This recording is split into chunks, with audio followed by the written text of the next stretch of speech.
Mais qu'est-ce qu'on a là? Une dashcam de chez Ventru, c'est la Nexus 5. Dernière vidéo sur la dashcam, c'était aussi une Ventru, elle a passé les 30 000 vues. Je m'y attendais vraiment pas, on va voir ce que ça donne avec celle-là. Allez, suite de la vidéo avec le contenu de la boîte. Alors déjà, c'est le Ventru, donc c'est la Ventru Nexus 5. Juste avant, j'avais fait la Element 3 qui est un peu plus haut de gamme. Et en 3 semaines, j'ai fait 24 000 vues. Je suis resté complètement bête. J'ai pas compris qu'est-ce qui s'est passé. Parce que genre un Xiaomi 14 Pro, un déballage a fait 17 000 vues. Et ça fait plus de vues que qu'un téléphone super attendu. Donc j'ai pas compris. Bon. Passons. Donc on a quoi dans le déballage? On a deux petits autocollants pour voilà, montrer qu'on a que le véhicule est protégé. Les petites chiffonnettes, deux petites lingettes imprégnées. On a les deux alors des films électrostatiques, c'est des films en fait tout simplement d'écran, des films d'écran comme on peut voir sur les téléphones basiques. Ça permet de les positionner en fait. Je les ai laissés du coup parce que je vais faire plusieurs dashcams et du coup je vais coller dessus. Ça évite que ça fasse des marques directement sur le pare-brise. On a la notice avec le français. On a deux petits paddles. Alors deux petits pads de rechange 3M, hein, c'est tout simplement des doubles faces pour parce qu'une fois que je vais l'utiliser, je vais enlever le double face. Voilà, une fois que je vais la vendre, les doubles faces vont être remplacées, tout simplement. Ici, ça c'est pour enlever une fois qu'ils sont collés, c'est plus simple. Un câble type C. On a le chargeur allume-cigare. Alors ce qui est bien, c'est qu'en fait il y a une prise supplémentaire. Si on veut me brancher un téléphone pour charger un téléphone ou charger n'importe quoi en plus, pour pas qu'elle soit complètement prise. On a le câble, le long câble pour aller jusqu'à l'arrière, pour brancher la caméra arrière, le support pour la caméra avant, donc là on a la caméra avant avec l'objectif qui est fixé sur l'extérieur.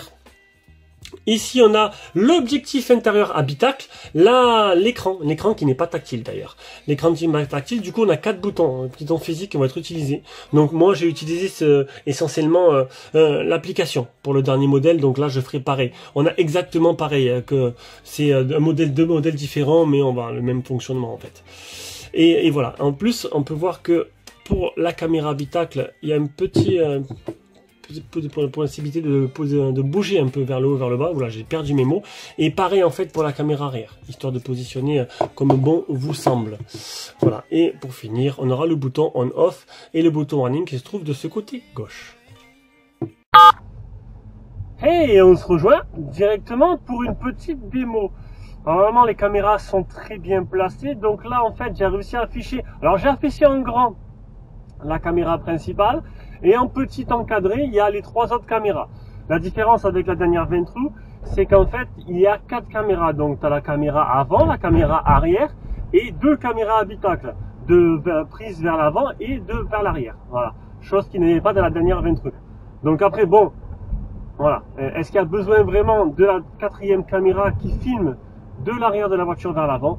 Bon, elle y est, mais bon, on veut voir que elle est obstruée un peu par le haut des sièges. Voilà. Donc ça vous permet d'avoir un petit aperçu de ce que ça donne. Donc là, je suis en mode automatique, je suis en mode en boucle. En fait, ce qui se passe, c'est que ça filme en boucle jusqu'à que la caméra soit pleine à 70%. Allez, je voulais vous montrer un peu ce que ça donne directement une fois que... ce que ça donne dans la voiture. Voici l'écran de la dashcam. Donc là, tous les icônes correspondent aux options que vous aurez choisies. Donc on voit l'icône GPS, on reconnaît la carte mémoire, le micro. Normalement ici, il y a les kilométrages qui apparaissent. Donc là, il est en mode film.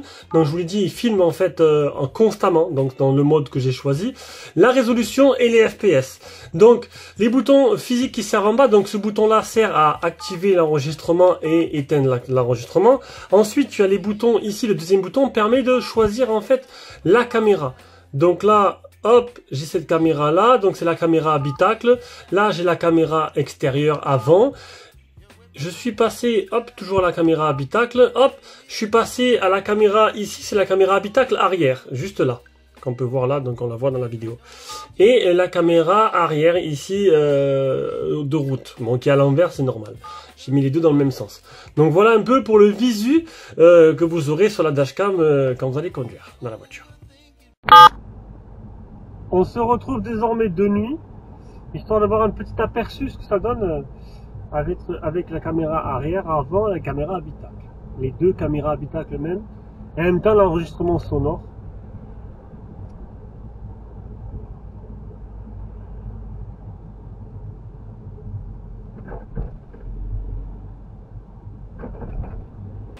Allez, on passe à l'application. Donc, comme la dernière fois, c'est pareil. On aura la possibilité de voir directement la galerie, directement de ce qui se passe dans la carte, ce qui est enregistré dans la carte SD. Ici, on a photo, vidéo et lancer l'enregistrement. Et ici, on a le micro, tout simplement, pour activer ou désactiver le micro.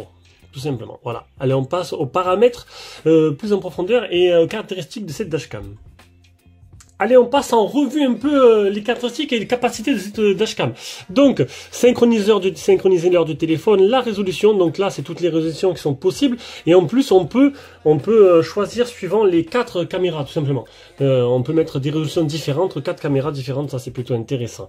Enregistrement en boucle. Donc ça, c'est ce que je vous ai dit. Ça enregistre en boucle jusqu'à 70% de la capacité de la carte mémoire. Et ensuite, ben, ça efface, ça écrase par-dessus. Donc, on peut choisir des enregistrements de 1 minute, 3 minutes ou 5 minutes. IRLED, ça permet de voir dans la nuit. Les capteurs G, là c'est la sensibilité des capteurs pour permettre de pouvoir activer en fait l'enregistrement d'urgence en cas elle est en mode parking par exemple. Mode de continuité, l'exposition, donc ça c'est la luminosité, l'indication d'enregistrement, le WDR, HDR arrière, rotation de l'écran, le mode miroir, les plaques d'immatriculation, donc là vous pouvez même saisir votre plaque, ça apparaît directement du coup dans la vidéo, les filigrammes, enregistrement en accéléré, le mode parking avec les détections de collision, détection de mouvement, enregistrement à faible débit, mode faible fréquence d'image. On revient en arrière. Le mode parking à faible luminosité, statistiques de kilométrage, GPS, unité de vitesse, mot de passe Wi-Fi, commande vocale, formater la carte SD. Alors commande vocale c'est seulement en anglais. Hein. Par contre c'est pour lancer et éteindre l'enregistrement, mais c'est que en anglais. Rappel de format, LCD éteint automatiquement. Donc ça c'est en cas pour tu veux qu'il éteint automatiquement dans la voiture. Moi il est désactivé donc il est resté constamment allumé. Il y en a que ça peut déranger, je préfère que ce soit éteint. Le rappel sonore, la fréquence donc 50 ou 60 Hz et les mises à jour au tas. Voilà pour cette dashcam. Donc une petite dashcam avec des une dashcam alors qui coûte un peu moins cher que le modèle que j'avais précédemment, qui fait moins premium, qui a moins d'options, mais qui a l'avantage d'avoir les 4 caméras, une caméra supplémentaire, l'habitacle arrière. À vous de voir si vraiment c'est d'utilité ou pas. Voilà, c'était la présentation de cette Nexus 5. Je vous fais de gros bisous. On se rejoint pour une prochaine vidéo. Ciao ciao.